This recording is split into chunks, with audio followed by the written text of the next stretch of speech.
There's different ways where I incorporate music into my practice. It's not that well defined.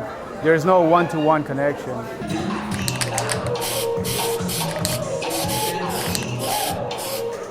So today we have the history of art and hip hop in South Florida. We're focusing on artists from South Florida who have been influenced and inspired by the hip hop culture. Hip hop in itself is a beautiful thing for education because it's a very social movement in itself and a very social culture. So these were examples to contextualize 1980s early rap music, not hip hop because it hadn't evolved yet.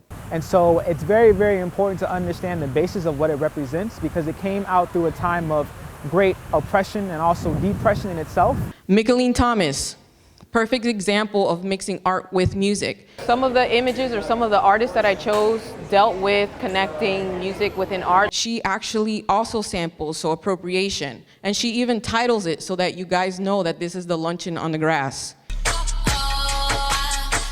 And I spoke about my particular experience, which was growing up in Little Havana and the music that inspired me when I decided to become an artist. I think it's pivotal in our times now to have these conversations of culture and art, and hip hop is on the forefront of doing that because it's so diverse and it's so youthful.